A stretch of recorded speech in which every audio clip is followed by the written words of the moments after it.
Alright,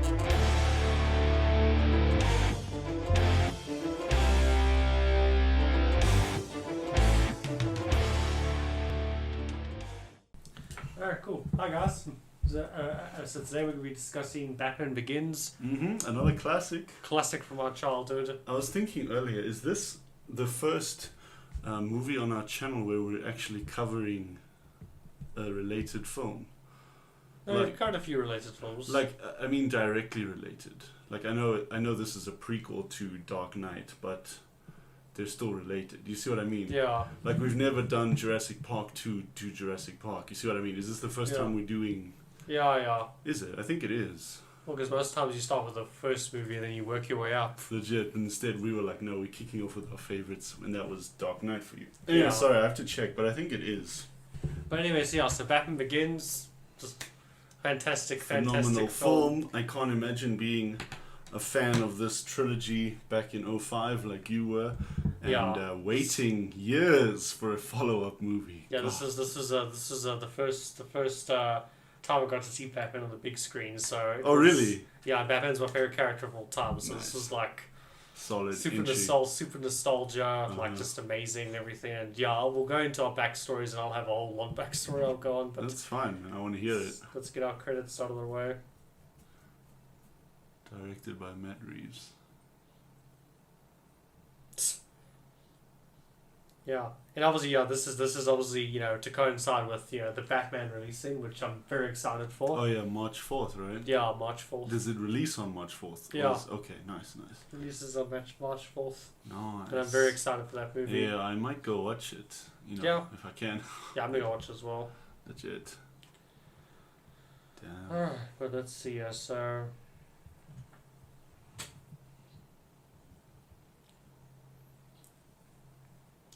this movie obviously was directed by Christopher Nolan, who we all know. Written by David S. Goyer and Christopher Nolan. Tag teamed it. Yep. Original music both by James Newton Howard and also Hans Zimmer. Of course, the iconic theme of Batman. Yeah. Cinematography by Wally Pfister. And film editing by Lee Smith. And then... also, I actually want to give a special shout out to production design, Nathan Crowley. Like, the production design of this movie is amazing. Yeah. Especially with Batman and his tech. Yeah, definitely. That's a highlight of the film. Because obviously that has to be done very carefully. You can't just throw something together. It has to be thought out. Yeah, this film also was shot in 35 and 70 millimeter. Because Christopher Nolan always shoots. I didn't know that. Christopher Nolan always shoots his films with 35 or 70 millimeter film, and also IMAX and everything. That's good. Yeah, he is a bit of a tech geek, isn't he? Yeah, he doesn't just shoot in digital. Digital, yeah. That's cool. I didn't know that. I mean, it makes sense because I remember watching like behind the scenes of Tenet, and that stuff was also brought up a lot. So it's obviously a thing for him to work with. A specific type of gear. Yeah. Which is cool. Yeah, it's very cool. But yeah, I know, so Batman Begins was a great time for me. I was 9-10 years old when this movie came out. I was 6. Oh, yeah. I remember it was a 10 movie, but I was 9, so my parents stuck me in to watch it. Nice. And I remember I went to watch it in the cinema twice. So I went to watch it once with my dad, and my mom took me a few days later to go watch it again. It's just epic. Did they know that you went already? Or did you sneak it? Did you you just say, because you said you went with your dad and then you followed up with your mom. Did your mom know your dad took you? Or you my mom knew he took me. The only movie I've ever seen in cinemas twice is Endgame, because I took my mom. I think that the one that I went to watch the most amount of times was Amazing Spider-Man. I went to watch that movie 3 times cinema. First one? Yeah. Sure. Of all movies! Good Not God. really a movie I wanted to go see 3 times. Oh, you were just a hostage. I see. Yeah, I was a hostage. Shy. Because I think the first time I went with my dad, then I went with... I can't even remember who I went with. I remember I went with my friends the one time. And I remember there was a time when I was at the mall with my dad, and my dad said, let's go watch Amazing Spider-Man. I was like, Dad, I've already seen it twice. I was like, I don't care. We're going to go watch it. We're going to watch Amazing Spider-Man. That's the one with Lizard, right? Yeah. The movie's not so bad. Yeah, it's not so bad.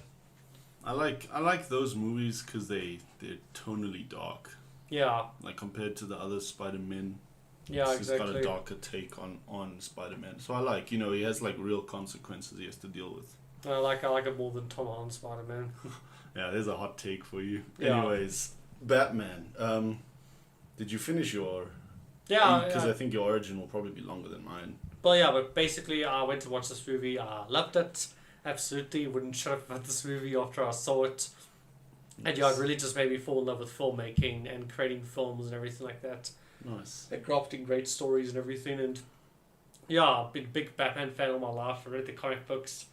I watched the Batman animated series. I watched all the movies on DVD and everything. And like I said, this is the first time I got to see Batman on the big screen. And yeah, it was just a fantastic reinvention of the character. A reimagining, if you will.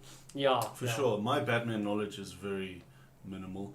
I saw it once on TV. I saw Batman Begins. And I remember because Scarecrow freaked the at me. Yeah. I was very young, dude. I was like maybe 8 or something. I had no idea what was going Scarecrow on. also freaked me out. Legit, bro. He's pretty sus. But now, after I got I got into Batman because of you. Then I watched the Nolan trilogy, like not all in one day, but frequently, because I was mature enough to understand it and follow it properly. Yeah. And I played the Arkham games through, and of course I love Batman, and I'd seen Gotham, and I love Batman villains. Yeah. The DC villains to me are so interesting. They are very interesting. And so I was like, no, I'm gonna watch the Nolan trilogy, and I liked it. I love this film. I mean, I have very minimal to say because it's like a master class. This is how you do it, bro. It's the prime example, and I can geek about it, for days. But this is your turn. Yeah, I'm here for the ride. Yeah, exactly. I just love this movie. And obviously we have done The Dark Knight, so there'll be a little pop-up for The Dark Knight. That's true. We haven't got to use the iCards yet. Yeah, but if you guys want to hear our thoughts on that, there will be a card up below. Our first episode is probably so shoddy to watch, dude. We had no idea what we were doing. Yeah. But I think I want to go rewatch that, actually. It's a good episode. It is, yeah. One of my favorite episodes. I think it's a very long one as well. Yeah, it's one of our longer episodes. Uh-huh. Batman Begins comes out. This is obviously the first, and why we sort of did this as our tie-in episode to the Batman is that kind of like what Matt Reeves is doing with Batman now. That's what Christopher Nolan did back in the day, because obviously this is after Batman and Robin, and nobody took Batman seriously anymore. Like Batman was kind of a joke in cinema. Yeah, he was a real meme, dude. After that, and then Christopher Nolan was like, okay, now I'm gonna do a real dark take, and I want to really take this character. I want to take this character seriously. I don't just want to make a popcorn flick movie for kids to sell toys or whatever. I want to actually make a proper movie and everything. And yeah, it's just like a really great dude take on Batman. Just thinking about this movie, actually, the way their use of color, dude. Yeah. Like everything is so grayed out. It's like monochromatic. This movie almost everything is a similar color to everything else, and I dig it. I just thought of it now, actually, after watching it last night. It's pretty dope. Yeah, definitely. Trying to think of a thing to say. I think because I started watching Peaky Blinders, right? I love that series. Yeah, and I heard it's very good. It is good, and after I watched it just before starting the Nolan trilogy, so to see Cillian Murphy, I was like, my man, dude, he's actually a good Scarecrow. Like, I like Gotham's Scarecrow. Once he is Scarecrow, but as Jonathan Crane, he's pretty. Yeah. So I like him more as Jonathan Crane than his Scarecrow. It's just his whole demeanor is epic. No, this is the first time they did Scarecrow in live action. Yeah, no, and then they haven't got it right since, I think. Yeah, exactly. A funny piece of trivia. Cillian Murphy actually auditioned for the role of Batman. Wow. Yeah, he actually auditioned the role of. You can actually go watch the audition tapes. Yeah. And they put on they made them wear. I think it was like I don't know if it was Val Kilmer's batsuit or George Clooney's batsuit or whatever. They made them put the suits on, and they did all their auditions. And Christian Bale was the one who stood out, but Cillian Murphy did audition for the role. Nice. And then obviously he didn't get the role, but then Christopher Nolan called him back and said, "Hey, you want to be the Scarecrow? You want to be the bad guy? One of them." Nice. Yeah. I had a note now. I was gonna say it reminds me of The Boys with what's his name? Homelander. Yeah, Homelander. I don't know his actor's name, and then of course Butcher's actor, which is Dredd. I can't believe I forgot his name. Yeah. They auditioned for each other's roles, but they ended up swapping entirely. So it reminds me of what you just said with Murphy about volunteering, well, wanting to be Batman and then ending up as Scarecrow. Yeah, exactly. Yeah. Literally other end of the bloody spectrum. Yeah, but nah. But yeah, so the movie opens up. It opens up with Bruce Wayne and Rachel as kids. And obviously they're fighting over this. There's a special like rock that they found, sort of like it's sort of shaped like, almost like an arrowhead. I was thinking that. Yeah. They was doing it. They have this whole like thing where they go and find his keepers and they steal it from each other and everything. And then he falls down, and then Bruce ends up falling down the well into the cave, and then he gets scared by the bats, and that's straight up from Batman. The comics. From Batman Year One, where he runs, he's running, Bruce is running, and then he falls down the well. Then his dad has to go and save him, but like he gets scared by the bats down in the cave, and then that's how he gets his fear of bats. Mm-hmm. Yeah, it's pretty much copy paste from like panel to the screen. Yeah, that is always going to be his origin story. I don't think anyone's going to change that. Yeah, exactly. And then anyway, he falls down, and then we obviously cut to him as an adult, and he's like wakes up in this prison, and like he says bad dream, and he's like nightmare. and then him and his friend are going to it's lunchtime, so he's going to go get food, and then he's in this like Asian prison. I think it's in Malaysia or like in China, where he's imprisoned. And these guys want to kill him, and then he has that snarky comment of like, can they kill me before breakfast? Dude, he's really not in the mood for them. And then they're like, and then the guy knocks down his plate and like beats like smacks him around the bed and says, you are the ninja man and I am the devil and everything. And then he's just like, you're not the devil, you're practice. I love that line, dude. And he wrecks him. Yeah, he wrecks you. He just like wrecks and beats the hell out of these guys. That's obviously. Sorry, you go. Yeah, it's really cool. He can just engage these guys and just take them all down. No issue. Obviously, he's there. He seems like, I know he's sort of searching and trying to find himself. He's pretty much a lone wanderer, Batman, because he's got everything he ever wanted, but he still carries the trauma. His family. Well, that's from the comics. So the comics, Bruce Wayne, left Gotham and trained for 7 years or whatever, and then came back because he trained under different masters and everything like that. And then the one when Dark Knight came out, they made this anime film called Batman Gotham Knight, and it's like this anthology where it's like 6 short anime things, and each one's done by a different animation team, and it's a different style of animation, but it's set in the Nolan verse, and then it takes place in between Batman Begins and Dark Knight. And there's one episode where it shows him training with these different masters and everything like that. It's really cool. Okay, that makes sense, because he seems like a soldier without an army, if you will. He has no real a goal. He's sort of a drifter. Yeah, exactly. That's kind of what I pictured him as before Raish pulled him aside, like, hey dude, exactly. I'm offering you an out. Even though he didn't fully agree with it, he still adopted it. Yeah, exactly. So he goes, and then the guards drag him away and say solitary, and he's like, what? For protection. He's like, I don't need protection. He's like, protection for them. Yeah, legit, you're whooping all their asses. Yeah, then anyway, he gets thrown into his cell, and then he meets Liam Neeson, who presents himself as Ducard, but he works for a man named Ra's al Ghul. And the thing is, that's actually from the comics, because Bruce Wayne. Okay, now in the comics, Ra's al Ghul and Ducard are 2 separate people. They're not the same person. And Bruce Wayne was trained by a man named Ducard. Ducard was the one who trained him, and then Batman only meets Ra's al Ghul much later when he's already Batman and everything like that. Sort of like, not quite like the film, but a little bit. Yeah.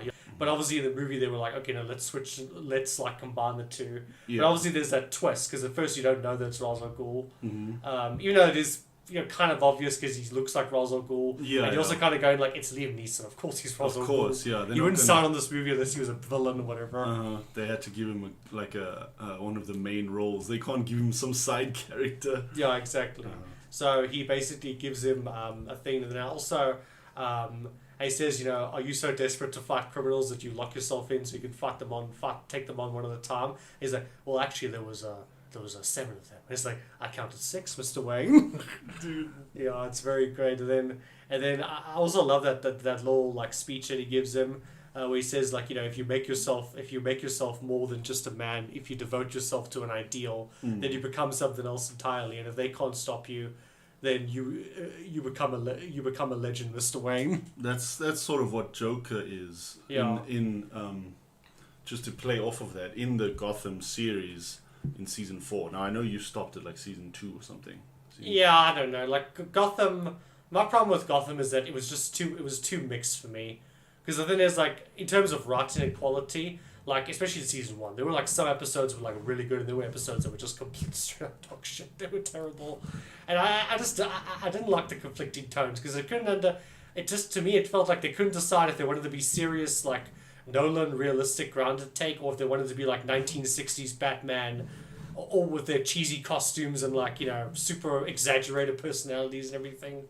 I do like their takes on some of the villains though. Like I like the version of Penguin they have, and I like the version of the Riddler as well. Riddler and Penguin are my 2 favorites. Yeah. Same, bro. Anyway, what I was gonna say is in season 4, the guy that plays Joker, he says, I'm not a man, I'm an idea. That's why you can't kill me. And that's what he says right when he dies. It's basically the same thing where your own, like, the legend precedes you, sort of thing. That's sort of the theme that they touch on with Batman as well, where he says to Alfred that as a man I could be ignored, I could be destroyed, but as a symbol I could be everlasting and untouchable. And he says like to Alfred that like I can't shake people out of empathy as Bruce Wayne. People need dramatic examples to shake them out of it. Exactly. So and I think Alfred meant well, but Bruce actually gave him like a solid counter argument. Like yeah, he does. Although I'm gonna get into that later, because what Christopher Nolan did with Alfred in Dark Knight Rises, I'm not a fan. Especially when it comes to this film, because it just feels so inconsistent. Legit, I had the same thought last night. Well, I think I know what you're on about. Yeah, we'll circle back. Yeah, we'll circle back to that. But anyway, so he meets Ra's al Ghul, he climbs up to this mountain, and then obviously Ra's al Ghul begins to train him, and then there's that intro fight they have at the beginning, and then Bruce obviously, he beats Bruce in a fight, but Bruce does hold his own. Yeah, he does. Bruce does show that he does know how to fight and everything like that, because as the canon, he has trained under different masters. I think just Ra's al Ghul was just kind of like the final master that like brought everything together for him. Because by this point in time, he knows how to fight. He could fight and take on 6 men, no problem. But he's still lost. He still needs guidance. Legit, yeah, he's still a drifter. Yeah, he's still a drifter. Anyway, and then we get sort of like flashbacks, because then there's that bit where he makes him pick up the blue flower. And now the blue flower becomes very important, because that's what actually is used to make Scarecrow's fear toxin. But basically it brings out it's sort of an hallucinogen drug, and it brings out your fears and everything like that. And then like when he beats Bruce, he like puts it up against his chest and says, so tell us, Mr. Wayne, what are you scared of? And then we obviously get the flashback of him with his parents, and we get to sort of see his parents, and his dad's very, very cool guy. His dad's sort of his in this movie. Yeah, his dad sort of understands, and his dad knows that Bruce is scared of bats, but obviously they don't want to tell the mom because they don't want to worry the mom. So and then later when Bruce asks his dad, can we leave? Because they go to the opera, and it's like the opera about with these like bats, and like these obviously actors in costumes, so it's freaking out Bruce. So Bruce asks them to go into the alley, and then when Martha asks, he just says, no, it's just me. Like I just needed some fresh air, right, Bruce? And he winks at him. Yeah, he's got a proper. He's like a cool dad. He's one of them. Yeah, it's pretty awesome. I just love it. But anyway, then we get basically the origin. I mean, I don't want to go over it too much because everybody knows. Everyone knows Batman's origin at this point. He was bitten by a radioactive spider. Blah blah blah. Yeah, exactly. Yeah, exactly.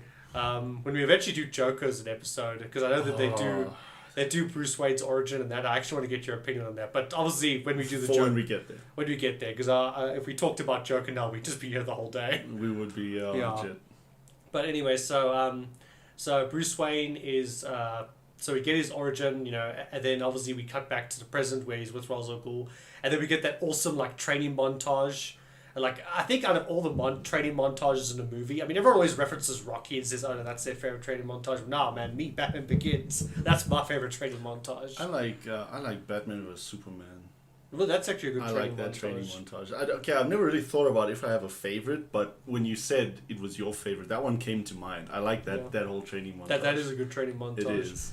But I like the Batman Begins one because it's got Hans Zimmer's music for one. Oh yeah, amazing! And I just love how they cut it because there's sort of like there's like two different things that they cut between. They cut between them in the monastery and him training Bruce Wayne and everything, and then they cut to Bruce Wayne and Ra's al Ghul on the ice and them having that sword fight. Yeah, and that's actually from the comics because in the comics, Bruce Wayne, Batman, and Ra's al Ghul they do have a sword fight, but in the comics it's in the desert, and then it's like shirtless. But it's like also weird in the comics because like Batman's like shirtless, but he still has this mask on. I was watching the Batman animated series the other day because I was interested because I never really watched the episode where they introduced Ra's al Ghul fully. Because I've only seen clips of it, but I've never actually watched the full episode. So I watched the 2-parter, and even then they did it, and even then I was like, guys, this is weird. But anyway. Dude, it's like the Lego Batman movie where he still has the cowl, but he has no shirt. Yeah, I don't know why it's become like it has to be a consistent trend, bro. Why? Yeah. What is this?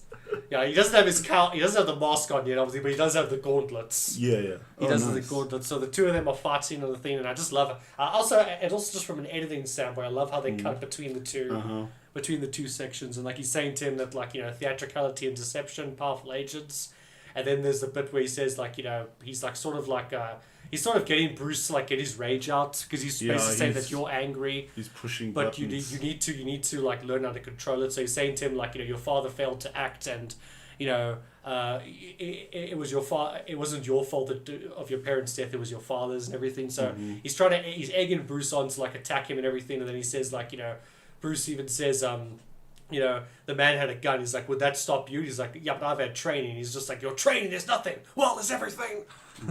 Yeah, but it's a really great fight. Like, dude, it's so iconic. I think I have a love-hate relationship with Raish. People call him Raish, right? Yeah, just Raish for short. Okay. Because I know they say Raish in Gotham, but I don't know if that's like a canonical name. No, I think eventually Batman's just like, okay, your name is too long, I'm just going to call you Raish. Yeah, okay, whatever, Raish.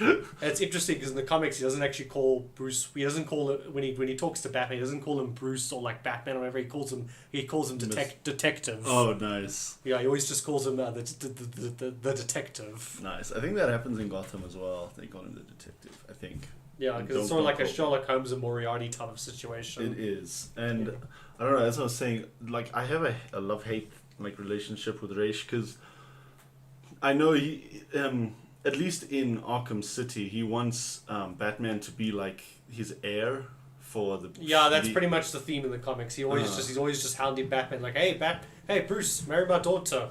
Bruce is just like, no. Legit, dude, he keeps hounding him like that weird crazy uncle. I'm kind of okay. Well, sorry, I don't want to cut you off. No, it's cool. Just to quickly add to that, I will say I do like they didn't do that in the movie. Yeah. Because they do Talia in Dark Knight Rises. Yeah. Another thing I want to talk about. But anyway, I'm glad that at least they separated the two because it's just like okay, fine. Because if he was just hounding Bruce to marry his daughter, I'm just like, dude, how desperate are you? Doesn't he live like for a long time anyway? He can wait. Yeah. Anyways, I just don't like he's kind of contradictory to me. He's always pushing Bruce to like develop as a character so that he can take over his like throne, but then he's also always getting him into situations that could potentially be lethal at some point. Well, I guess he's pushing him to his limits. Legit. I know he probably assumes, Batman will get out. Like, but what happens if he doesn't? I think he's kind of just like, yeah, I want you to be my heir, I want you to take over, but I mean, that doesn't mean I'm going to go easy on you. Legit. That's kind of his if I logic. went easy on you, then you don't deserve the throne. Because sometimes he's willing to, like, help Bruce and, put agendas aside, but then other times he's like a real... stone in your shoe. He just gets in your way constantly. So I'm Raish. I'm just like, Grandpa, go play bingo or something. God.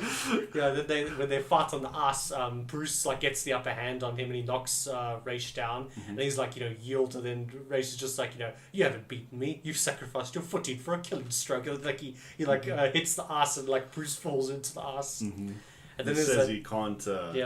Like he was never aware of his surroundings. Yeah. He always he always eggs on Bruce and says like, you never did learn to mind your surroundings. There we go. Always gives him shit. Yeah, and I like that. I also like that little conversation they have because after they have the ice, Bruce is there by the fire and Bruce is obviously like freezing and they're talking about his father and everything, about how you're stronger than your father. He's like, oh, you never knew my father. He's like, yeah, but I know the rage that you have inside you and everything. And then he goes on about how, once I had a wife, my great love, and she was taken from me, and, you sort of get his appealing, and then obviously that comes back around in Dark Knight Rises. Mm-hmm. But yeah, no, I actually really like Liam Neeson as well. Yeah, I like him too. Ra's al Ghul. I didn't get to finish. I was... sorry. No, it's I didn't mean to okay. cut you off. You basically finished for me where you said you're glad they separated his, like, nagging father-in-law side from the character that he is. They just made him. They just made Ra's al Ghul. He's Ra's al Ghul. Legit. That's why I'm glad that they did it in this film, because I have no problem with Raish in this movie. It's more like other iterations. It's like Gotham is the main suspect, but then the comics as well. Do they do that in Gotham as well? Where he's always egging Bruce like, yeah, marry my daughter, even though you're like 10 years old. I'm thinking of Arkham City. Okay. Like he kind of touches on it. He wants Bruce to be the heir in Gotham as well, but he isn't as houndy. Yeah, but he's always like, because I never got to Gotham. Well, the point in Gotham when Ra's al Ghul shows up, I did watch the Arrow series because Arrow Ra's al Ghul shows up and he's obviously a big threat in Arrow. They did him not too bad in Arrow, except now because it's Green Arrow, not Batman. It's like, oh shit, okay. Busy trying to ponder. Okay. Bruce doesn't want to marry Talia. Okay, what's next? Green Arrow. Yeah. You seem alright. Take my second daughter. Take Nissa, even though Nissa's not straight. Oh wow. Okay. Yeah. She's a homosexual character. Oh. But yeah, this is awesome. Yeah. Nissa al Ghul. She's. Yeah, I didn't even know he had a second daughter. Yeah. I said, oh wow, because he was just like, not even, you can't even have Talia. You can have the other one. Yeah. Like what about Talia? She has another betrothed. I'm working on him. I'm gonna get him eventually. Don't worry, I'm working on him. He's another project, but your project too. Yeah, legit. Shame this. Raish just needs to retire, bro. I'm just saying to Raish, jeez, you've lived for hundreds of years. You're telling me there was never a point where you had a son. Legit, dude. Come on. I guess he's that like old guy who's like won't let go of his lineage, but he keeps having daughters. He just can't get lucky. He has like 500 daughters, and he's just raging like once. Yeah, exactly. Oh shit, poor fool. Exactly, but yeah. Yeah, but I know I said it earlier, but I'm glad that the way they did Raish in this film, he doesn't like bother me at all. I like the Arrow version of Talia more, the Dark Knight Rises version. And then you couldn't remember, so I was just reminding you that it's that rich woman that's partnering around Bruce Wayne in the third one.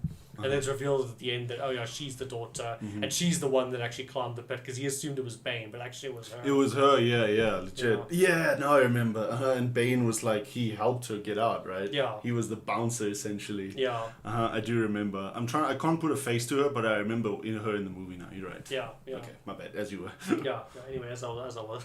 Yeah. So that happened basically.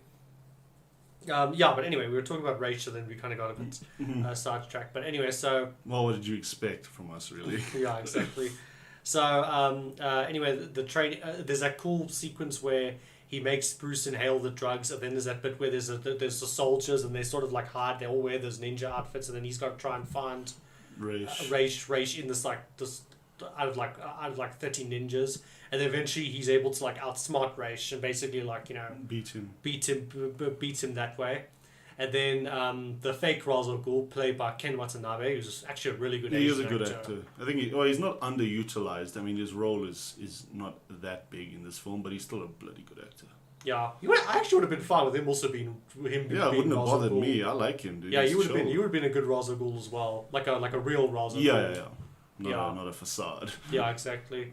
But anyway, so he says that no, you need to execute this man because you can't leave these men unless you're willing to be an executioner. And Bruce is like, no, I will fight men go back to Gotham and fight men like this, but I will not be an executioner.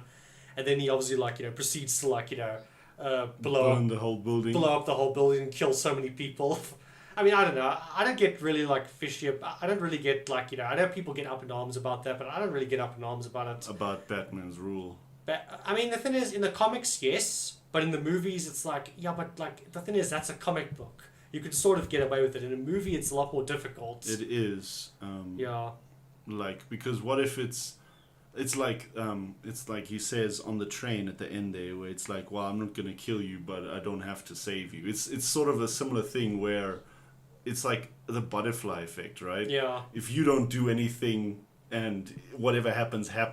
Yeah. You see what I mean? So Batman always indirectly kills people in the movies. Bro. But then obviously when Ben Affleck had machine guns on his Batmobile, people were freaking out. Oh yeah, of course. Well, that's just blatant, isn't it? Yeah, exactly.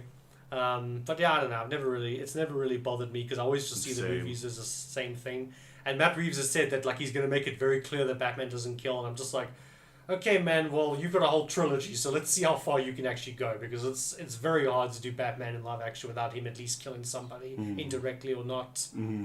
Exactly. So, even if I don't it's know. accidental. I mean, maybe Matt Reeves can do it, but yeah, it's going to be. I don't know. It's going to be very hard. It's a challenge. I don't envy his job. No, legit. Yeah. But anyway, so there's a whole sequence. Obviously, he has a sword fight with Ra's al Ghul, and he beats him, but he saves Ducard. He makes sure to save Ducard and everything like that. Mm-hmm. And then and then he finally goes and he meets up with Alfred, and then that's when they fly back to Gotham.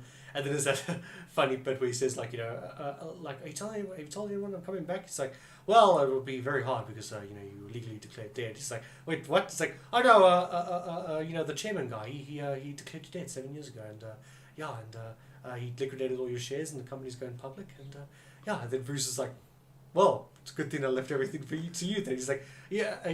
And you can take the rows if you like. Just make sure he has a full tank before takeoff. Legit, dude. I love the way Alfred leans back and that smug attitude. He's like, you can borrow the rolls if you like. Yeah, exactly. Oh, I love the way he did it. Yeah, can we just talk Michael Caine as Alfred? Oh, I love Michael Caine, dude. As anything he appears in, I love Michael Caine, bro. Yeah. He's one of the most talented actors I've ever seen. Yeah, he's such a good actor. He's brilliant. Him and Anthony Hopkins. Those two worms. And of course, Morgan Freeman. Morgan Freeman, yeah. I was thinking that, yeah. Those three worms, they're the pinnacle of acting, dude. Yeah, I think in terms of casting choices, Nolan got a lot of casting choices right. Legit. I mean, okay, Christian Bale obviously was great as Batman, but Michael Caine as Alfred, Gary Oldman as Commissioner Gordon, which was perfect, and then also Morgan Freeman as Lucius Fox. Mm-hmm. Yeah. I remember watching. I like Lucius Fox in Gotham. Actually. Yeah, I remember watching. I actually like the Lucius. Yeah, I like the Lucius in Gotham as well. But I remember watching the behind the scenes of this movie, and when they wanted to incorporate Lucius Fox into this movie, and they said, okay, who are we going to cast? They were just like Morgan Freeman. They just knew we can't have anybody other than Morgan Freeman. They just knew. That's flipping cool, actually. Yeah, I like it. But anyway, he goes back to Gotham, and obviously at first he's sort of in his drifter mode. He's doing research on Gordon and everything because a very important detail is that when Bruce was a kid and he's obviously the night his parents were shot and he was at the police station, Gordon came to him and gave him his father's coat and said he put a hand on his shoulder and said it's going to be okay and everything. And then that sort of comes back in Dark Knight Rises when Batman says it could be something as simple as putting a hand on a boy's shoulder and reassuring him that the world just didn't end. Exactly. Yeah. Because I always liked or admire Commissioner Gordon. Yeah. Because he's a really honest, hardworking dude. He tries his best and he makes a lot of some things out of nothing a lot of the time. Yeah, exactly. He's really going against the grain instead of giving into the corrupt system and just being whatever. Same with Rachel. She also goes against it. Yeah, exactly. I like those characters, and Batman, admit it or not, he needs those people on the inside sometimes. Yeah, they pretty established early in the comics that Bruce Wayne like knows of like Commissioner Gordon and like of Gordon, and like he knows from the beginning that okay, Gordon is the one good cop I can trust. Mm-hmm. That's why he always establishes that relationship with him. Mm-hmm. Yeah. Okay. Wait. Was Gordon related like in the very early days of Batman? Was he in Batman Year One? No, Batman Year One, Commissioner Gordon shows up the same time as Bruce Wayne because he transfers from Chicago. And there was an incident where he tried to take down a corrupt cop, but I don't know, the system there was so corrupt that they transferred him to Gotham. And then that story is interesting because it's basically like, him and Batman are working together to sort of take down the corrupt police system. And at first, Commissioner Gordon's off chasing Batman because obviously he's a vigilante, but then he slowly starts to realize that, okay, now I can use him. We need someone who can work outside the system because the cops here is just so corrupt and everything. It's almost like maybe in his eyes, because he was a vigilante, but then he was against the system. Going with Batman was like the lesser of two evils for now. You see what I mean? They made like a pact. Yeah. But anyway, so they set up present day Gotham. Rachel Dawes and her boss are still trying to take down Falcone because Falcone is obviously the main mob boss. How do you say that name? Gotham, but Falcone. Just Falcone. Oh, because in Gotham, it's like season 3 to season 5, it's always Falcone. Yeah, sometimes they call him Falcone, sometimes Falcone. So I don't know which one is how you say it. It depends from version to version, man. Everyone's like just thinking, every comic book writer thinks they're smart. It's like, I'm not going to call him Falcone, I'm going to call him Falcone. Yeah. That'll get him. That'll get him. So I'm just kind of going like, jeez. Okay, well, it doesn't matter. Just pick one, whatever. All right. Anyway, so it's Falcone. And then we get that intro scene of Dr. Jonathan Crane. He's trying to get Victor Zsasz out of some jail time. And then, and like you said, Cillian Murphy's just perfect as Scarecrow. I didn't, was there anyone that was Victor Zsasz? Like, did you see him on screen? Yeah, you do see Victor Zsasz. They just briefly. You do see Victor Zsasz, and you do see his actor multiple times, but they don't give him any dialogue. Legit, bro. Okay, because I like Victor Zsasz in Gotham. I'm gonna reference Gotham a lot. I apologize, but his actor he kills Victor Zsasz. He's got this real charismatic. Victor Zsasz in Gotham was pretty cool. I didn't like Victor Zsasz though. I guess they portrayed him how the character is in the comics, but I didn't like the Victor Zsasz from the Birds of Prey movie. Every single time was just like, I just want to punch you. Can Batman just swoop in and break this guy's freaking leg? Legit, bro. Do us a favor. I get you, man. Yeah. But anyway, so moving along, we get an introduction of him. Just slowly things are starting to get introduced. Bruce Wayne crashes the boardroom meeting, and obviously everyone thinks he's dead, so everyone's shocked to see him when he's there. He's actually back. He's back and everything, and then he says I want to go work in applied sciences and everything. So he goes to go, and we get his first meeting with Lucius, and then we find out that Lucius used to be on the board, but Earl took him off because he was causing the board too much trouble, and also he worked with Bruce's dad. He helped his dad build the train system for Gotham, the subway system. I think they had clashing ideologies because Lucius was more about helping the people and... Well, Thomas Wayne, basically the R&D, wanted to create things to help people, but Earl wants to go into weapons manufacturing and arms dealing. It's about money, Yeah, basically. So once the Waynes were out of the way, he just kicked Lucius out, essentially. Yeah, basically. So, and then he introduces him to the basically his gadgets and the survival suit, which is basically his bat suit and everything. And then there's that funny bit where he says, "So, what's your interest in?" He's like, "I want to borrow it for Splunky." He's like Splunky. Yeah, cave diving. Dude, he's like, are you expecting to encounter gunfire in these games? I love how Lucius always pokes holes in people's logic, even in Dark Knight, where there's that guy trying to blackmail. Yeah, and he's like, wait, so let me get this straight. Your client, one of the most wealthiest and richest men in the world, is secretly a vigilante who spends his nights beating criminals to a pulp with his hands, and your plan is to blackmail this person? Legit, always poking holes. I love it. I love Lucius. And then the guy... He like questions his logic, and he's just like, never mind.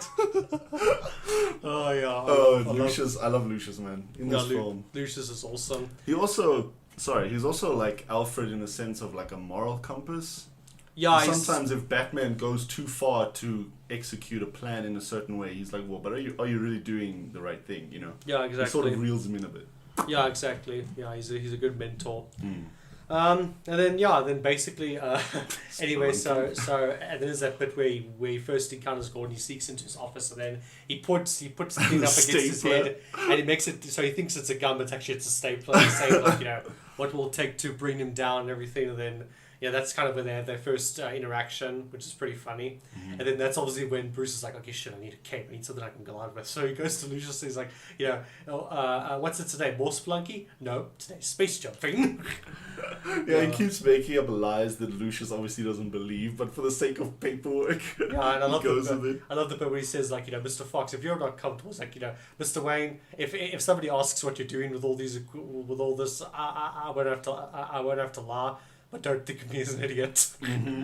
Yeah. And then also we get the bit with the tumbler, which is I love that vehicle, dude. Yeah, when I was a kid, and I first saw the tumbler, I was like, whoa. Dude, that thing is my favorite Batmobile, and I'm glad that they gave it like a bit of an origin. It was meant to cross gaps and then lower a bridge for their vehicles, which is cool. Yeah. And then he said they could just never get the bridges to work. Yeah, it's sort of an interesting way to build a Batmobile because, like, in the comics, it's pretty much established that Bruce Wayne just built the Batmobile himself, and Matt Reeves is going that direction now with Robert Pattinson's Batmobile. It's a souped up like muscle car and everything like that. And he's also establishing the whole thing of like, oh no, Bruce just built it himself or whatever. But obviously Nolan wanted to go different directions, like.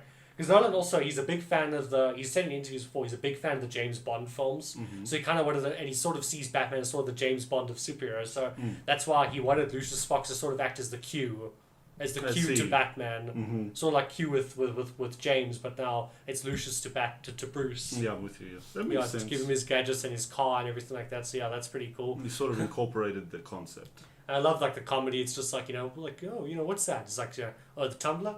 Oh, you wouldn't be interested in that. Yeah, and then it cuts to them driving the car. Dude, they leave skid marks all over that like factory floor. And it's just like, and of course he's like, so what do you think? Does it come in black? I love their exchanges, bro. They're so like minimalistic, but the way they say it, they're actually discussing a lot more. Like, and I like their exchanges, and you can see Christian Bale and Lucius Fox had good chemistry. Legit. I always loved their interactions throughout the trilogy. Exactly. It's like you said just now. It's about the tumbler. You wouldn't be interested in that, knowing full well he wants to go check it. Those sort of innuendos, they're really clever. I like that. Yeah, they are very clever. It saves. It's like also a little bit of relief from the intense tone of the film, but also it's a clever way of doing dialogue beyond like, oh, what's that? Oh, it's a car. I did the. You see what I mean? Yeah, exactly. So as a question from aesthetics standpoint, what do you think of the suit? What do you think of the Batmobile? What do you think of the cave? The design of it? I like. Okay, well, let's answer it in question. The suit, I think I still prefer the Dark Knight suit.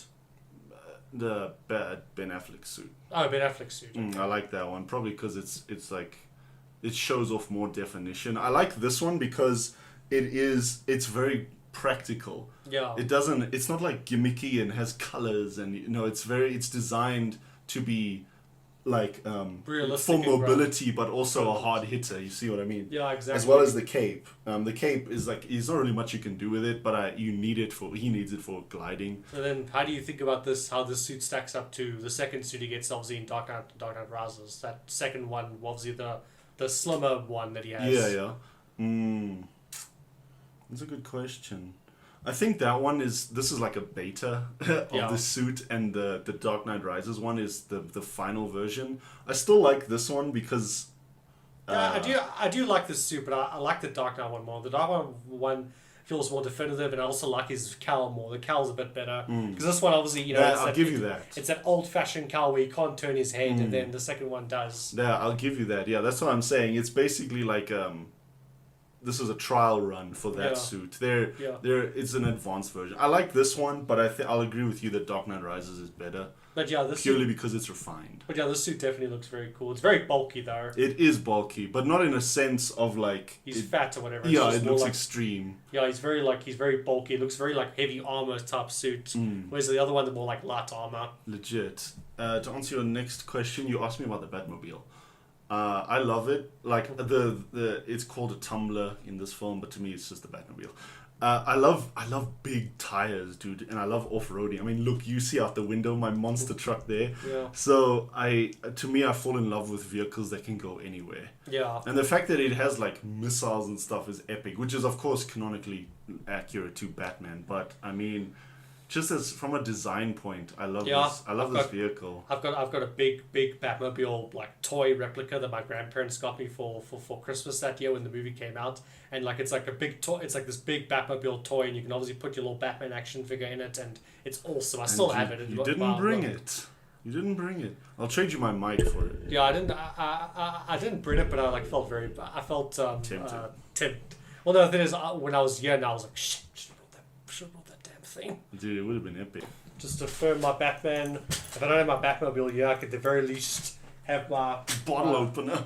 My little Batarang, yeah. Yeah, I was saying, like, every time a new Batmobile iteration comes out, it doesn't beat the Tumbler for me. I like Batman vs Superman's design. Yeah, that one is pretty. Zack Snyder's one is pretty cool because it's kind of like a mixture of like the old Tim Burton Batmobile and the Tumbler. It's kind of like a mixture of the two. It is. It's a bit of a hybrid. Yeah, it's like a hybrid. That. It's got that like sports car look, but it's also got like a tank look as well. I'll give you that. It's true. I do like that Batmobile as well. That one's also pretty good. You know, but it still can't beat the Tumbler. I like tanks, dude. Like big vehicles like that. Oh, I love that. That's pretty much taking direct inspiration from the Dark Knight Returns graphic novel, where obviously Batman's older and everything like that, and the Batmobile in that one, it's basically just this giant anti-riot tank that he drives. Is. Yeah, basically. And then your third question was what I think of the Batcave. We don't see much of it in this film. Yeah, you see like bits of it, obviously. Yeah, bits of it, but to me it looks like it's got too many levels like ridges and stuff. You know, it's not a solid foundation. So I think they really needed work when they rebuilt the house, obviously in the sequel. Yeah, and then Dark Knight Rises, I love his final Batcave that he has in Dark Knight Rises. Yeah, you see, that's what I'm talking about. That Batcave is awesome. It is legit. That first one is very shoddy because it's obviously it's just when he first discovers the cave, and obviously he's only just started building it, and then obviously Raish goes and burns his whole house down. It's oh shit, now I have to fucking. It's like, oh, you stood up my daughter, burns his house. Yeah, obviously exactly. not this joke, but yeah, I like the Batcave when it's in its final form. Yeah. This one is a bit like, God, the stairs, dude. Can you imagine how many stairs you would need in that place? Yeah, exactly. But yeah, no, I love. In terms of my opinion of those three things, Tumbler, best Batmobile ever.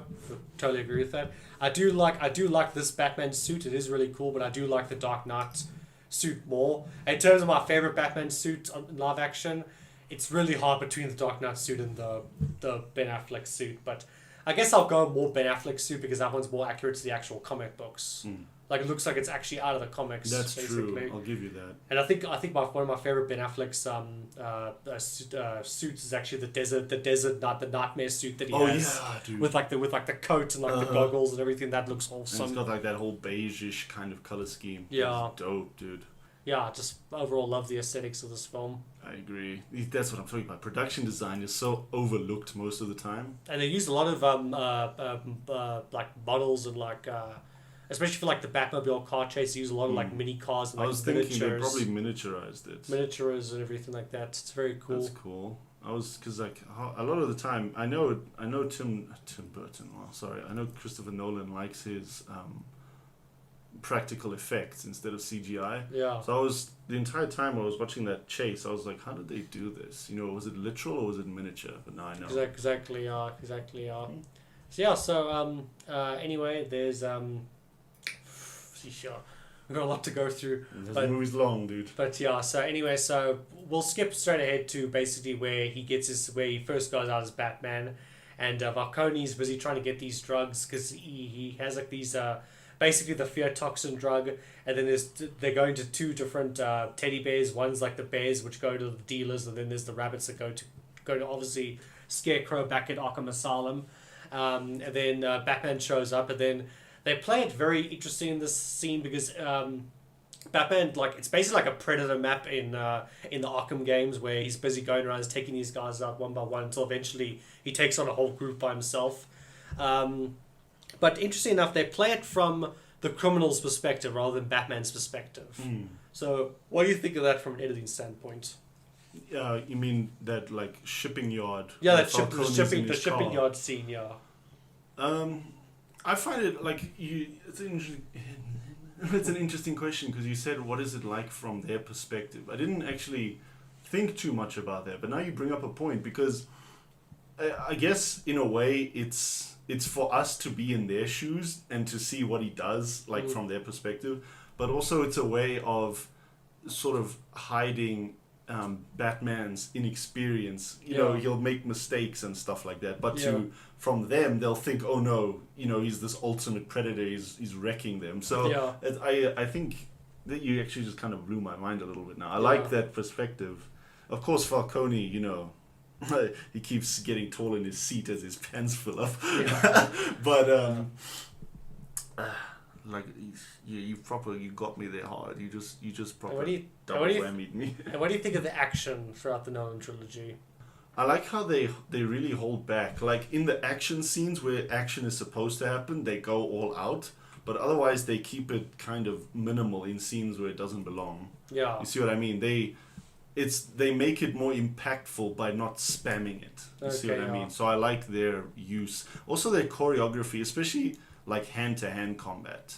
I will say the choreography is very good. I think just the problem is that, especially with this first Batman Begins, because Nolan sort of corrected it in Dark Knight and Dark Knight Rises, but in Batman Begins, I think the problem is it's too cutty. Like it's just way too many cuts in the fights, and half the time you can't see what's happening. And I brought up the shipping yard scene because in the shipping yard scene it makes sense because they're showing it from the criminal's perspective, and they almost make it like a horror movie basically. Plus there's a few of them, so it makes sense there. But then later in the movie it doesn't make sense because you want to see Batman fight these guys, but then you can barely see anything because of all the quick cuts and everything. I get you. I'll give you that because I was thinking back to Dark Knight, and there it's a lot more. The shots linger a lot more. So you can keep up.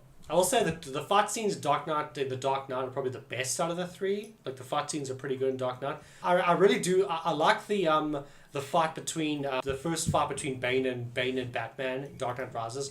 That's like an awesome fight. Is that the one where Bane breaks Batman's back? Catwoman lures him. That's the best fight. But then other than that, it's because I know because I rewatched Dark Knight and Dark Knight Rises like just the other day. Oh, I see. And the fight scenes are like so embarrassing, especially the final fight between Bane and Thane. I'm just kind of going like, is this a superhero movie or is this like a CW show? Because it's basically that type of fighting.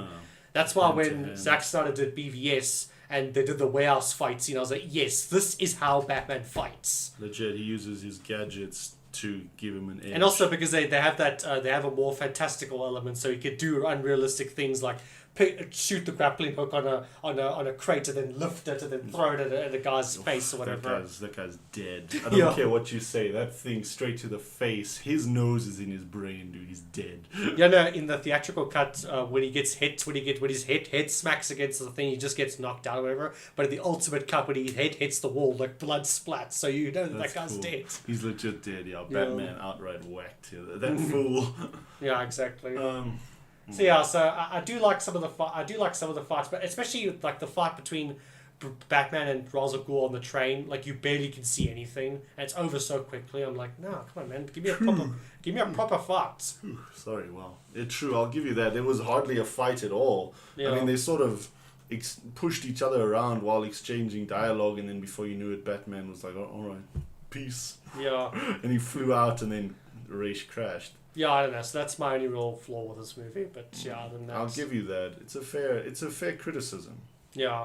Because I think looking back, especially at the scene with Scarecrow and his like lab, that production lab, there, I can hardly remember Batman getting into fights at all. It was so quick cut, dude. Yeah, so quick cut and everything. So your argument is valid.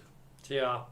So I don't know. I don't think we'll really talk about much of the story because the story is just very long, and this video would be like ultra long if we went through every single thing. If we go through every single. So I think we'll just rather go through our favorite moments, or like just the really cool moments, or the really important stuff, basically. Yeah. The plot points. Yeah, the big plot points. There's the bit where Batman's obviously tracking down Scarecrow, and then he first encounters Scarecrow, and Scarecrow sprays him with his fear toxin, and obviously that freaks him out with the hallucinogens, and like he says you look like a guy that takes himself too seriously. You want my advice to you to lighten up. Like he sets Batman on fire. That was pretty cool. Basically Christian Bale was asleep in the bed, like legit asleep because he was tired, and then that was the first scene him and Michael Caine ever filmed or shot together. They didn't know each other back then, so then he was very embarrassed because then he was asleep, and then Michael Caine was poking him saying, "This bloody fool's fallen asleep." This bloody fool has fallen asleep. I could just imagine waking up to the sound of that. Oh god, it must have been funny. Yeah. Did they I wish they kept rolling actually. Yeah. Like it would have been funny. Obviously, if Michael Caine what's it called? Yeah. When you have that creative freedom, the word's not coming to me. Improv. Like if he just improved it, and then he Batman actually woke up. That would have been fun if he continued it. But he was like, this fool has fallen asleep. But yeah, I like the banter between Bruce and Alfred. It's very funny. It is very high English. Like after they do that, after Batman has his first night out basically, and then he wakes up and he does and he drops down, does all those push-ups while Alfred's busy telling him you need to go out and have a social life or something. Otherwise, people are going to start questioning what you do in your free time and everything. And then that actually comes back later, because then later when Ra's al Ghul burns down Bruce Wayne Manor, and he drops that log on Bruce, and then Alfred comes to help him, and then Alfred's like, what's the point of all those push-ups if you can't even lift a bloody log? And there's that bit where Bruce sort of looks at him.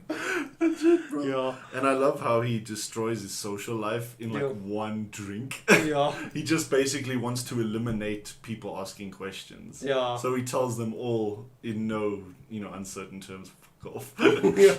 Yeah, because that's when Ra's al Ghul obviously reveals himself, and it's like, aha, yes, I was Ra's al Ghul the entire time, and is Ra's al, and it's actually very interesting because he brings up that whole thing of, but is Ra's al, because obviously that one woman, he's talking to Lucius, and then he's trying to get ready for something, and then this woman pulls him and says Bruce is somebody you absolutely must meet.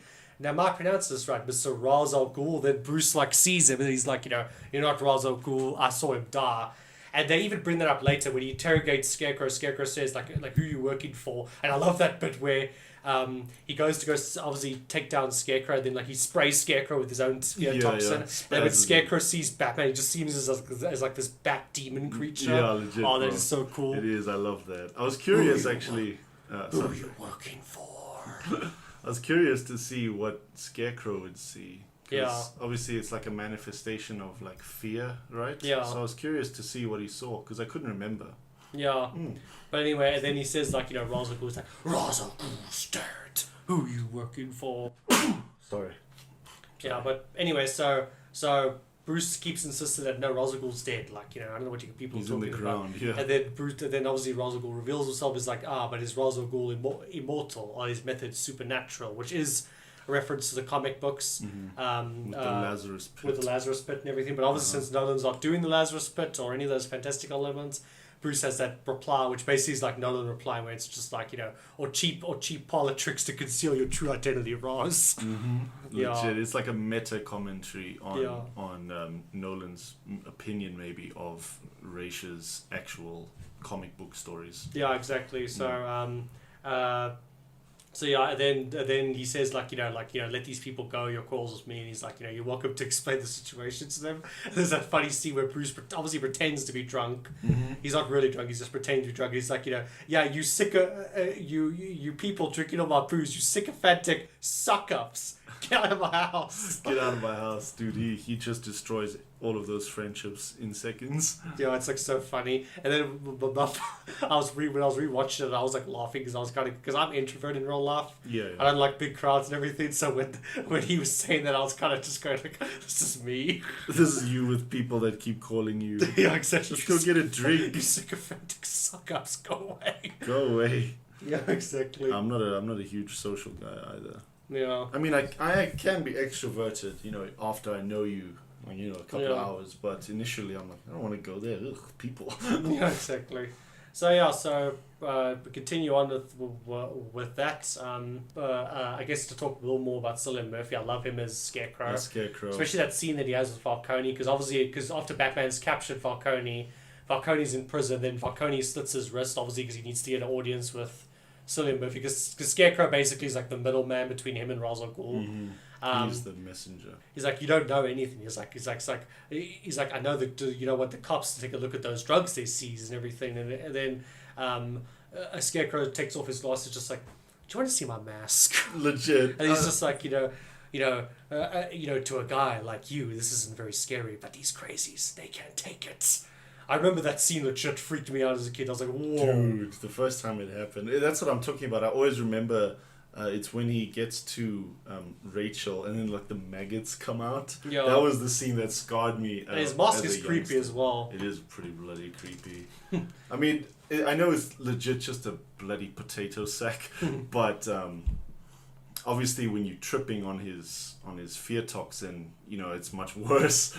Yeah, Scarecrow is pretty good, and yeah, it's interesting design that they went for him, because basically they just gave him a mask. It's not like with the comics where he has like a full Scarecrow outfit on, because obviously they're like, no, that would look stupid. So legit. Just give him like a scary mask that he wears. They kind of did that in Gotham, where he has like a Scarecrow mask, and he has like a almost like a hood, if you will, like a cape kind of thing. Like imagine the cape like this, except it was closed. I got to the episode when they introduced they first introduced Jonathan Crane, but he wasn't Scarecrow yet, obviously. Yeah, no, it's only in the last season really. But then he also has like a big F scythe, dude. Yeah. And I'm like, bruh. Well, yeah, Scarecrow does have that as his weapon in the comics. He has like a giant scythe thing. He has the scythe, yeah. So he has that in Gotham as well. So it was cool to see like the more comic version of him versus a more grounded take on him in this film. Yeah, exactly. I like both actually. It's more about how they portray the character than how they look for me. You see what I mean? Yeah, I'm exactly. open to new interpretations always. Yeah, exactly. So I can see you tired, bro. Yeah, we've had a long day, I'm not gonna lie. Yeah, it's just been a long day, and it's just like so much to unpack. It is legit, bro. And of course you're the front runner of this episode. I'm along for the ride. Exactly. So I guess we'll talk about the elephant in the room. Okay, this doesn't really relate to Batman Begins. I mean, Batman Begins did nothing wrong. It's kind of what Nolan did later in Dark Knight Rises. It sort of pisses me off. Mm-hmm. The whole bit where Alfred and Bruce have a few exchanges. We even see exchanges when Bruce is a bit younger, and then whenever Bruce gets snappy about he doesn't want to stay in the master bedroom because it's his father's house and everything like that. He doesn't want to live. He can't live up to his father's name and everything. And then Alfred says, this house is to house 6 generations of your family. And he's like, why do you give a damn, Alfred? It's not your family. He's like, I give a damn because a great friend of mine once trusted what was most important to him, to me. Which is really hard. Yeah. It was a good talk, but then the thing is, what annoys me is that when he says, when him and Bruce had that exchange of, you still haven't given up on me. And he's like, never. And then every time I see that, I'm just like, Liar. Yeah, I just get Dark Knight Rises PTSD flashbacks because in Dark Knight Rises, that's exactly what he freaking does. He gives up on Bruce. He just leaves. I don't think he gave up on him. Maybe it was more of the illusion to get Batman to snap the fuck out of it. But I don't like stories when Alfred abandons Bruce basically, or when Alfred gives Bruce an ultimatum of it's either you quit, stop being Batman, or I'm leaving. They did that in the Telltale, Telltale Batman. Yeah, the series. Yeah, in the season 2 game, they did that as well, right at the end, and I was just like, and I basically just saw this. I was basically just like, that's basically. I'll bleep that out, but that was basically just like that. I was like, yeah, I get you. I don't know, it really freaking irritates me. Okay, fair enough. It's a personal gripe. Yeah. Like As a as I Batman said, fan, yeah. I mean, I gave you my counter argument, but it's entirely, subjective. Yeah, exactly. Okay.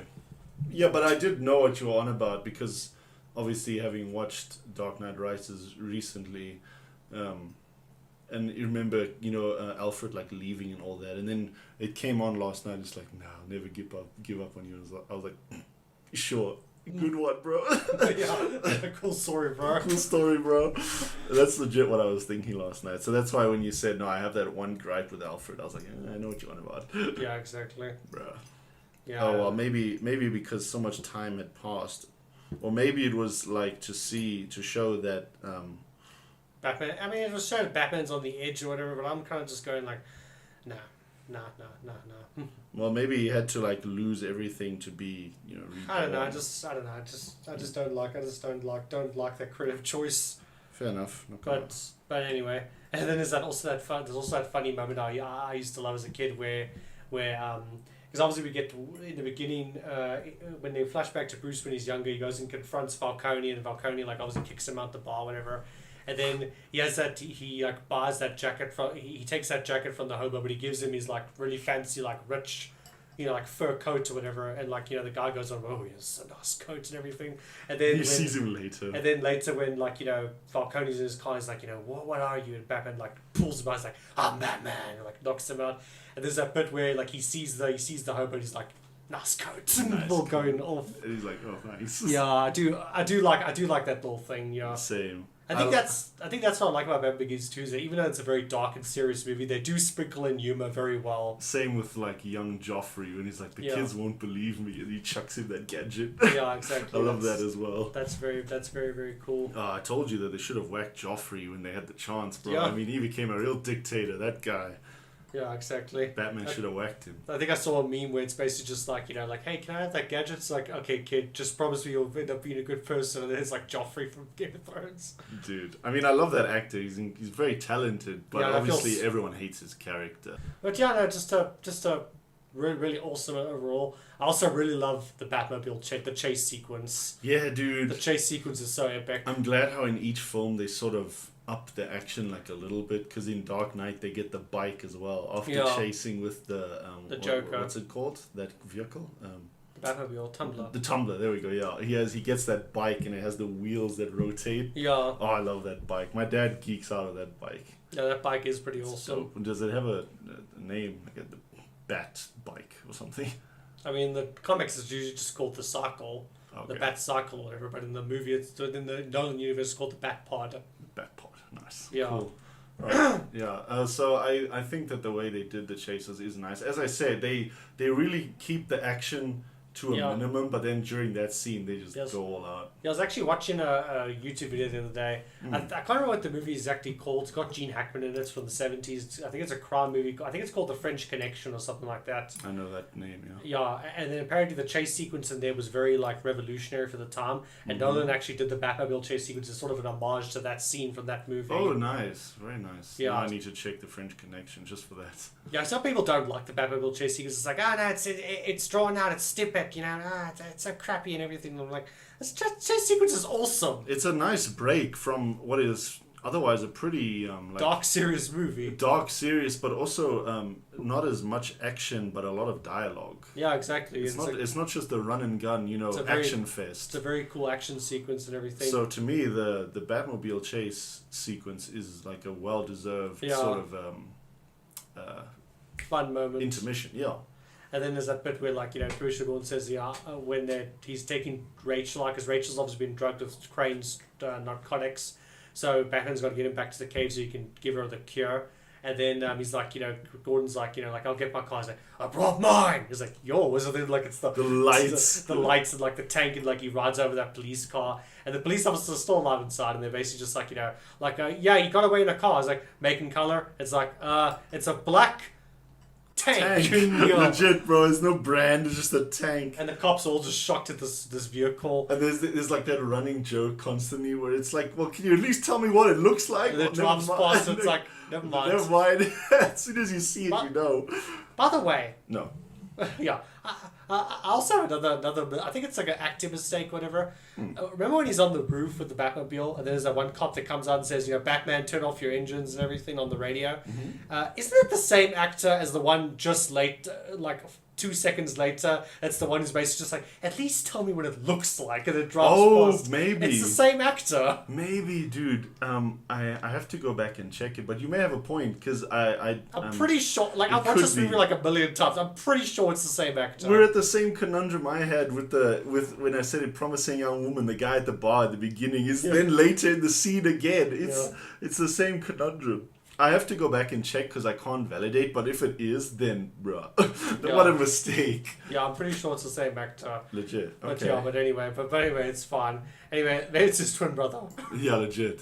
They were like, hey man, casting money's dried up basically, but if you want to be in like 2 separate scenes as the same dude, or as 2 different people, then we got you. We got you, fam. We got you, fair. Yeah, anyway, then I love it. I love the music playing as they're doing the car chase. A lot of people don't like Hans Zimmer's music. I'm not sure why. Have you heard any counter arguments? I know it's the subjective, one channel I watch, Deep Focus Lens. She really doesn't like. She hates Hans Zimmer. Like she always goes on rants about how much she hates Hans Zimmer and everything. She's got fair points though. Yeah. I think the problem is it depends on what movie you're talking about. Like if you're talking about his Man of Steel soundtrack or his Dark Knight trilogy soundtrack, or even some of the tracks that he put in BVS, I think his music is very good. And also I also like his soundtrack for his OST for Interstellar. Interstellar is also quite good. I think the problem is his music can be very drony, like yeah. It's very slowly paced. Yeah. Sort of maybe. Yeah, and some of his soundtracks are very unmemorable. For sure. Like his Blade Runner 2049 soundtrack was very unmemorable. I don't really remember the track from. It doesn't beat Vangelis from the original Blade Runner, but Blade Runner 2049 was a bit forgettable, and just sometimes his music can just be a bit drowny and everything. I mean, I do like a lot of his tracks, but I don't know. It depends from movie to movie. But it's legit. I think the Nolan trilogy's music is epic. It is very good. It's very fitting for like a dark tone, impactful, but not like in your face bombastic noise. Yeah. Also, fair enough. And I guess some people have the argument of, oh no, you can't really listen to the music outside of the film, and I do agree with that to an extent. Yeah, same. Because I don't really listen to the music out aside from like that one Man of Steel track that I like, and also A Beautiful Lie. I love those 2 tracks. Outside of those 2 tracks, and I think the one song from Interstellar, I don't really listen to his music outside of the movies that they're in. I pretty much just stick to the movies because they work in the movie when you're in the scene and you're watching. It works very well, but outside of it, it's like you can't really listen to it on its own. Legit, I think I can't listen to any music on its own away from the film, like any sort of soundtrack music. The only song that I can give you as an exception is it's called Lily's Theme, and it's a soundtrack for Deathly Hallows Part 2, and it's this beautiful orchestral simple instrumental, and I love that theme. I always play it, but that's the only thing I can listen to away from the film. Okay, I see. Because I know you like more soundtracks and ambient music, but me, I like lyrical music. So if I just hear you're random... more into, our music tastes are quite different in that sense. But yeah. So other than that, just I had fun with that conversation. Just a really great movie overall. I mean, it is. I'm sorry I'm not going into more details. So I don't want this episode to be too long, and also just 3 hours. I'm really tired. You're drained. I've got a migraine. But I mean, I love every moment of this film basically. Dude, same. And every time I watch that Batmobile chase sequence, I'm just a 10-year-old kid again, just being so nostalgic and giddy and everything. That's the thing. It feels like a proper in-your-face action sequence. The way they do it, you feel like you proper there. Yeah. I think it's probably also to do with sound design. Yeah. Sound design's a big thing, obviously. But otherwise I really love this movie. I actually did you'll remember, but I actually did when we had to do in college, in film school, we had to do a project on production design. You had to pick one of your favorite movies and then do a project based on it, specifically on the production design. I did mine on Batman Begins. Nice. Yeah, and I used to go on about Batman Begins and Dark Knight in class all the time. You always referenced them. which was fine by me, but I imagine people were like, bruh. Yeah, people were getting tired of it after a while. It was just like, dude, just shut up. Shut up, dude, go outside. I remember the one girl like even came up to me the one time and she said to me like, Logan, do you know any good horror movies to recommend? And I was like, and before I could even like say anything, just like, but before you say anything, I've already watched all the Batman movies. Oh, I see. Nice. Yeah. So I was kind of like, geez, I don't bring it up that much. Yeah, like you actually didn't, but I suppose people just got like PTSD. Yeah. Every time you were up in front of the class, they were like, Batman. Yeah, exactly. But it's a phenomenal example for any, film-related subject. Yeah. From like sound design to production design to editing. Okay, this one's a bit shoddy, but later on, it's a perfect, I'm trying to think of a proper word. Example, I guess, is a word of how to do it, And there's a lot of homages to the comic books, like the bit where he's in that, he's trying to escape the cops and then he drops down that, like, that sonic thing that calls in all the bats. That's straight up from Batman Year One. Nice. Yeah, which is of also really course, cool. Earlier iterations of Batman relied a lot on the use of bats. As like stealth and everything. And I remember I used to play the Batman Begins video game, which is pretty much basically the best Batman game ever made before the Arkham games came out. And that game was really cool. And one of the weapons you could pick up was, because obviously you got gadget pickups that you could get, and one of the gadgets was this gadget where you could throw like smoke grenades, which was very useful. I remember I used it against Ra's al Ghul when I was doing the boss fight, which was pretty fun. But there's also a gadget where you can throw it on the guy, then the bats will come and like take them down. It's like an easy takedown. Nice. It was very, very cool. Sounds dope. Was that on like a PlayStation 2 or something? Yeah, PlayStation 2. Oh, nice. It's a little bit before my time. I mean, I had a PS2, but... yeah, I think it was on the PS2 and it was on like the original Xbox. Yeah, the original Xbox, bro, which is a PS2 at this point. It's exactly a PS2. Guess another question. What do you think of Katie Holmes as Rachel Dawes? And what do you think of her as Rachel Dawes versus Maggie Gyllenhaal in Dark Knight? Because obviously there's two actresses who play Rachel Dawes in this trilogy. And obviously, your dad made you watch Dark Knight like a million times, yeah, so dude, you know the other actress very well. So how does her performance stack against this actress's performance? I like Dark Knight's actress. What's her name? Maggie Gyllenhaal. She's Jake Gyllenhaal's sister. Oh, okay, Maggie Gyllenhaal. Yeah. Okay, I heard Gyllenhaal. I was like, no, Gyllenhaal. Okay. I prefer the latter. I prefer Little Miss Maggie. Because I don't know, Rachel in this movie, she's very whiny, dude. And she's like, okay, she's not contradicting, but she's trying to get across so many points of Batman, you gotta change so you can be with me. And Batman's just like, I had a decade without you. You keep coming back to my door. But then the worst part is Bruce falls for it later in the trilogy. I'm just like, don't fall for it, man. Dude, come on, man. Legit, man. That's why I don't. She's kind of very forgettable for me. She's there to be more of like a pain in Bruce's ass, in his personal life compared to... Okay, well, I'm sort of the opposite. I like Katie Holmes in this movie more than I like Maggie Gyllenhaal in The Dark Knight. Oh, okay. But I guess it is a more personal gripe. But also the Rachel Dawes character is really stupid to me. I'm kind of just as a whole. I don't like the Rachel Dawes in this trilogy. I'm kind of just going like, okay, whatever. This is just a stepping stone before we get to Catwoman, because Catwoman is Bruce Wayne's true love. Okay, as a Batman comic book fan, I'll swear by that. But anyway, I'll swear by it. But yeah, no, Catwoman. I'm like, yeah, this is just a stepping stone to Catwoman. It's like even though I don't like the Tom Holland films, it's like in Homecoming where he's going after Liz. And it's basically just a stepping stone for him to get to Mary Jane. It is. Okay, I understand, yeah. To me, she doesn't feel shoehorned, but she feels a little bit, like, two-dimensional. Yeah. She doesn't... She's especially later in the film, she becomes very focused on what Batman used to be compared to what he is now. Yeah, like, because there's a bit more to life than just Batman. Yeah, because Bruce goes to that one party with all those executives from Wayne Enterprises, and then he's because he's following Alfred's advice, put on an act like you're just a drunk, stupid playboy, so that they don't suspect you're Batman or whatever. And then he goes to the thing. I always love that scene where, like, you know, he's sitting there with them, and then there's that one funny scene where, like, you know, they say, like, you know, Bruce, help me out here. He's like, oh, well, you know, the guy dresses like a bat. Clearly he has some issues. They actually cut that in the trailer. When they did the first trailer for Batman Begins, they showed obviously cuts of like Batman busy beating up people and everything, and then they actually cut to a bit where they show Bruce Wayne. He's like, you know, the guy dresses like a bat. Clearly he has some issues. Nice. You know, it was a great cut for the trailer. It was. I need to go check it now.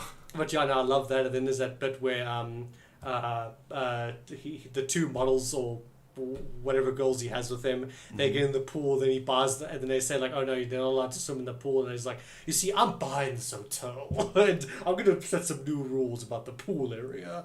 Anyway, so he's swimming with them, and then like he's going into the car because he wants to go home, and then obviously Rachel walks past, but obviously since he's not really trying to be, he's obviously like putting on an act, but obviously she sees it as, oh, so you came back and now you're just like, you know, messing around with all the women? Oh, with all these floozy women with the big chi-chis and everything?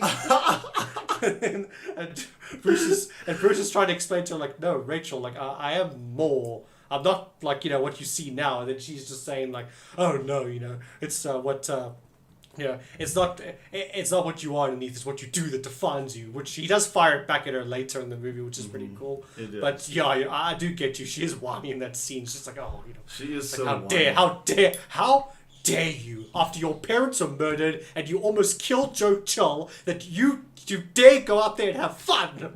Legit, bro. Like, I'm just like kind of going like, geez, lady, just like, lay off him. It's been years, and then she comes back into his life, and all she does is moan. and I'm like, woman, there's a bit more to it. You know, go outside. And then she said, and then even later in the birthday, when she says to him, like, you know, you enjoy your birthday, Bruce. Some of us have work to do. She's legit just guilt tripping the whole time. She's like so condescending. Dude, so condescending. I don't toxic, like her in this movie. And then at the end, she's like, oh, you know, smooch, but you're not the man I used to love. Just sign up for Tinder, for God's sake. Get on with it, you bloody idiot. Yeah. You know, she doesn't really serve as a moral compass so much as a headache. For poor Batman. He's honestly... I mean, obviously we're not trying to nag down on any of these actresses. Obviously, no, not on the actress, as the character. Yeah, they were obviously just following the script that they were given, but in terms of the script and the writing, it's like terrible writing. It's literally just like, oh my gosh, we have to deal with this one for 2 movies. Can't you introduce Catwoman earlier? Dude. Matt Reeves at least knows what's happening. He's introducing Catwoman in the first movie. From the get-go, bro. Yeah, exactly. So he at least knows what's up. Mm-hmm. She serves nothing other than to make Bruce feel bad. I could understand if she posed a moral question, like, for him, like, you know, are you really doing the right thing? Something like that. But that's what Alfred and Lucius do. She is there literally for no other reason than to just belittle him. Yeah, out of all the side characters that because all the side characters, aside from like obviously the bad guys, obviously Rachel Gould as well, they all serve as like ways to like sort of help Bruce. Like even though the Ra's al Ghul's the bad guy, he's still helping Bruce throughout this film. But all of them, like Rachel Dawes, she's like the one that's dragging him down, man. She's legit, bro. She is a toxic woman. God. And that's why, like, you know, like when Alfred says in Dark Rises, I'll set you up. He's like, so you'll set me up with the thief? He's like, I'll set you up with the chimpanzee if we get you outside.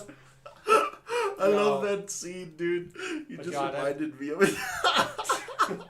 Alfred's pretty funny. But yeah, I also don't like that. Like Dark Knight Rises, he like literally like becomes a hermit because Rachel died. I'm like, dude, she wasn't good for you. She was a terrible person. She was horrid. She was a horrible person. She's legit, bro. I like her more in the second one. I mean, the second one she sort of pulls back a bit. She serves more of a purpose because she's also with Harvey Dent and everything. Oh well. Yeah, exactly. I think we've established we don't like Rachel Dawes in this movie. Like, I love the actress. She's cool, but the character. Nah. The movie would be far better without her. Yeah, exactly. She offers nothing positive. She's like an evil stepsister. She's like Vicky from Fairly Odd Parents. That's what she is, dude. She's just there to ruin everyone's day. Yeah, the mean babysitter. Legit, that's what she is. So, you know what? I've had enough. We know we don't like her. Next. But yeah, other than that, I mean, yeah, this episode might sound a bit scrambled to people listening, but I mean, Okay, well, number one, I'm like tired as hell, but also number two, like, I mean, there's not really much to say other than it's just an amazing movie. It's a bloody good film. And the sequences are just like really awesome. Like, of course, we have gripes we bring up. Like Yeah, you but- didn't like this film's action editing. Yeah. It's not the action itself; it's just the editing. And Dark Knight, I think, had like I said, Dark Knight had the best action. And then Dark Knight Rises was like CW. It was like CW fight scenes. Like it was not. It was. It was not good at all. I mean, I guess they were trying to play it like realistic and everything. But yeah, I don't know. They went a bit too grounded with it. Maybe. Because Matt Reeves' Batman, like, okay, again, I've just seen the trailers, and I don't know, that's another thing that annoys me is that people already saying that, yeah, we now have the start of the definitive Batman trilogy. And I'm kind of just going like, you've just watched the trailers. You haven't seen the fucking movie yet. Yes, you may. Yes, the trailers look good. Yes, it looks like it's going to be a good movie. And yes, I'm excited for it. But you haven't seen the bloody movie yet. Mm-hmm. After you watch the movie, and then if you tell me afterwards that it's your definitive Batman movie, then I'm like, yes, okay, fine. You've watched the movie. That's your opinion. But it's just the trailers. Yeah, people. I don't know. Man. It's just no. People need to get off the internet. But anyway, go outside, as they say in Britain, touch some grass. But yeah, like what I was originally going to say is that Matt Reeves' his universe is also realistic, but the fight scenes still look better in those movies. I haven't seen any trailers, I'll be honest. Dee's hyping it up, but I found out you don't really watch trailers much. Okay, well I did try avoid them. Okay, well I did watch the first two trailers for the Batman. I will say they were amazing, but I'm avoiding all other trailers and TV spots and everything after that. Okay, fair enough. But yeah, I will say check a trailer. But I will say the trailers are very good. I know Riddler's in it, that Yes. character. I haven't seen like what he looks like, but No, they've been keeping his they've been keeping his actual face hidden, but we've seen like his costume and everything. It's like very nice. serial killer. That's what I want to go check. Very serial killer-esque. It's like, if you are justice, please do not lie. What is the price for your blind eye? Nice. That's one of the riddles that he says in the trailer. Now I have to go check it, because to me, Gotham's Riddler, that's the definitive Riddler for me. That guy is incredible. Yeah, that guy was an incredible Riddler. Dude, I know he had like a split personality thing going later for one or two seasons. It was a highlight that he was trying, like the Enigma side and the Riddler side were clashing, which I know isn't really his character thing, but he's still a bloody good Riddler. And Yeah, I like him. Yeah, I think Riddler, Penguin, and Joker, they got perfectly in Gotham. In Gotham, yeah. Like the actor who plays Joker, because I didn't watch the later seasons, but I did watch obviously the. I remember watching the episode where they introduce that like young kid. I can't remember what his. Is that Jeremiah? Jeremiah Valeska, yeah. Yeah, the first one. Because I know there's a second one that. Yeah, there's Jerome, and the first one is Jeremiah.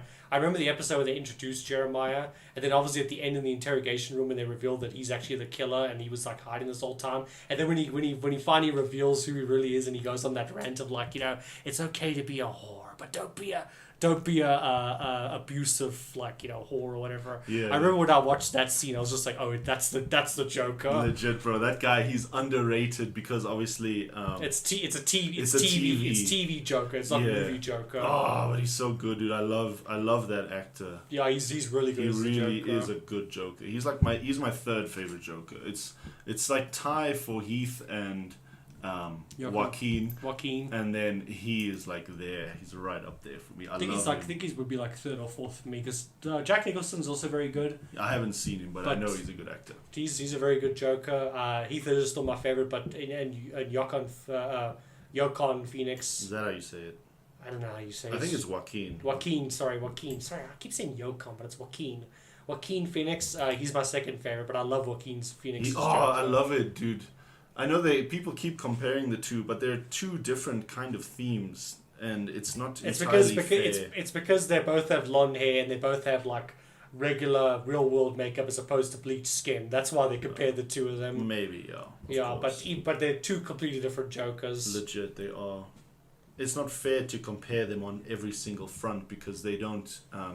They're not given the same kind of movie to work with. They're structured and tonally different, But yeah. Anyway. But anyway, think we should probably just wrap this up. Yeah, probably, bro. It's been like 4 hours. I need to go touch some grass. Yeah, exactly. So what's any favorite shots that you like? I was watching it last night and I was genuinely looking for shots, and then I was like, you know what? It's too much to go through for one video. I think we would have to dedicate a separate segment video, just like a video essay just talking about just the trilogy cinematography. That's what I was thinking, because I can't break it down in a brief 2-minute segment. It's too much to go through, so I don't have a favorite now. Yeah, I get some of your shots. Like I like the shot where he's on the gargoyle. Yeah, that's pretty. That's an iconic. That's pretty cool. I like the one where he's like when he drops down with the sonic thing that calls the bats, and then there's that bit where he glides down. Yeah. That's a really cool shot.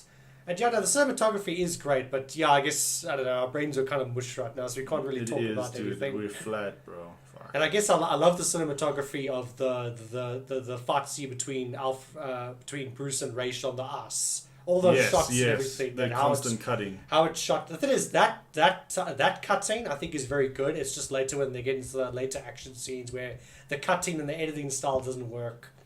But other than that, Okay. Fantastic film. Legit. Now, of course, we get to the big question. I don't think we don't even really have to ask you, do we? Yeah. What is your rating? Okay, good talk. So mine. 9 out of 10. 9? You shocked me, bro. Well, okay, there's the editing issue. That's what deducts a point. Okay. But it's a great movie. People are debating. I see people debate online a lot recently about what's better, Batman Begins or The Dark Knight. And people say Batman Begins is a better Batman movie. And in a way it is, because it focuses more on Bruce. But the thing what gives Dark Knight the edge is that I like the suit better, the action's better, and also Heath Ledger's Joker. He's the best villain. You just can't beat him as a villain. For sure. Okay, it's a pretty fair backing of your answer. For me, 9 out of 10 as well. One, I see your point about the editing. It didn't bother me that much, but looking back, it is a little bit janky. The fighting editing, I should say. Yeah. And then, of course, like a humongous point for that woman. I really don't like I don't like her character. What does she do in the comics? I don't even know. She literally appears in one story and that's it. Out of all of Bruce Wayne, the millions of Bruce Wayne girlfriends you could have pulled from the comics, she was a really random one to pull. I don't know why they pulled her. She was literally in the Batman. She was in Batman Year 2 as a love interest for Bruce Wayne, but that was literally it. She's not there. You could have literally used anybody else. You could have used Andrea Beaumont. You could have used Selena Kyle. You could have used Talia al Ghul. You could have used literally what's that else. that lady from the Gotham Gazette, I think? Oh yeah, Vicky Vale. You could have used Vicky Vale. Well, I guess they already used Vicky Vale. You could have brought Vicky Vale back. You could have brought Dr. Chase Meridian back from Batman Forever. You could have brought any other love interest except Rachel Dawes. But for some reason they chose Rachel Dawes. Dude. It's just she's the most one-note character in the comic ever. Shit, why are you bringing this character here? So yeah, that's why And why do you have to drag her out for 2 movies? That's why I take that point, because my God. If there's ever a person I didn't want to see, it was her. Anytime there's characters I don't like in certain films, but I tolerate, and then there's others that every time they come on, I throw up a little. And she is one of those characters. I hate her in this movie. Because she adds nothing of value to me. Maybe she does. Maybe someone has a suggestion, but to me... I mean, a love interest, and I guess I like how more snappy she is than Maggie Gyllenhaal, especially compared to when she talks to Jonathan Crane. She's very snappy and she doesn't take prisoners to the point with him. True. And everything. So I do like her attitude a bit more, but I do get how she treats Bruce in this movie. Is terrible. Horrid. It is so toxic. Oh jeez, good lord, how dare you go out and have fun, even though that he's literally been gone for 10 years. He wants to have some pleasures and laugh, and his parents died when he was a kid. He's a traumatized person. He dares have one little moment of fun, and she's immediately just how dare you? Legit, bro. The flippin' fun police. Yeah, she's the fun police. She's horrid. Yeah. So that's why I deduct the point, because now I'm gonna watch this movie every time in the future, and I'm gonna be like, dear God, this woman. Because I hadn't watched Batman Begins in a while. As I said to you last night, for me, it's my least favorite of the 3, the one I've watched the least. So Yeah. Seeing her character again with like a fresh perspective. I'd say Dark Knight is my favorite, Batman Begins is my second favorite, and then Dark Knight Rises is my least favorite. I still love Dark Knight Rises, but yeah, it's my least favorite of the trilogy. I get you. I can see why. Because it just has a lot of things that like just make my Batman brain just go off. Spaz out and go off. But anyway. Fair enough. Anyway, 10 out of 10. It's a long enough episode as is. Yeah, but anyway. But yeah, thanks for watching this very long episode about Batman Begins. Let's see if you even got here. Really... Well done, bro. Yeah, well done. If you did. Please like, share, and subscribe please like, share, and subscribe to our content. Let us know what you think. And if you've watched the new Batman movie, comment below. Let us know how you think about that. What do you think about that movie versus Batman Begins? Anything that you like. And thanks guys.